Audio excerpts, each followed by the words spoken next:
Boat. আমরা এখন সময় বেজেছে 5:35 মতো।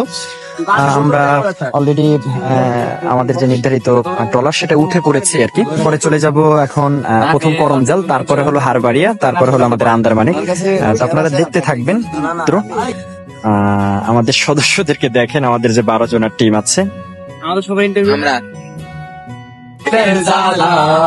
আমাদের ট্রলার চলতে ছিল এবং গানের আসরে মোটামুটি সবাই একটু মাতোয়ারা, এবং এর ভিতরে আমরা মোটামুটি চলে আসছি প্রায় করমজাল, যে সুন্দরবনের একদম। আচ্ছা ভিউয়ার্স, আমরা একদমই মানে সুন্দরবনের কাছ দিয়ে যাচ্ছি, আপনারা দেখতে পাচ্ছেন।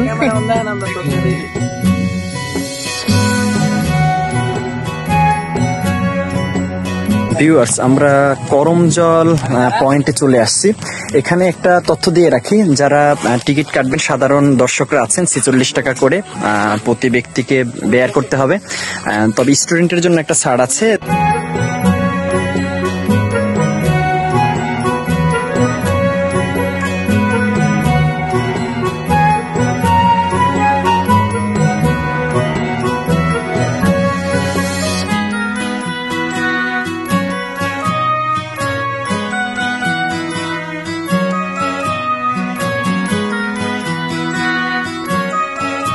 আসসালামু আলাইকুম ভিউয়ার্স, আমরা আন্দারমানিকে চলে আসছি। আমাদের অলরেডি ট্রলার এসে পৌঁছেছে, এখানে দেখতে পাচ্ছেন। আপনারা দেখে থাকেন, আমরা কিছু বিষয় আর কি দেখাবো। পুরোটা তো বন দেখানো সম্ভব না, আর সুন্দরবন সাধারণত বনের বিষয়গুলো এখানে জড়িত, বিভিন্ন গাছগাছালি হয়তো পাবেন। তবে এখানে ডলফিন দেখা যায়, কিন্তু আসার সময় আমরা ডলফিন দেখতে পেয়েছি, এবং এই নদীতেই কিন্তু বেশ ভালো কুমির আছে।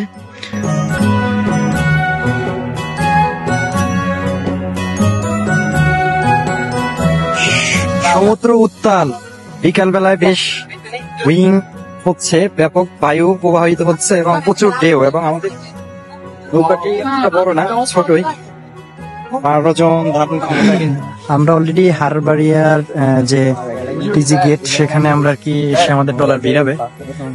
কিন্তু এর ভিতরেই এখানে সরকারি যে বাংলো আছে বা গেস্ট হাউস আছে, সেখানে অলরেডি মানে ভিতর থেকে, জঙ্গলের ভিতর থেকে একদম হরিণ আসছে, ওরা এসে এখানে নাকি ঘুরে আবার চলে যায়।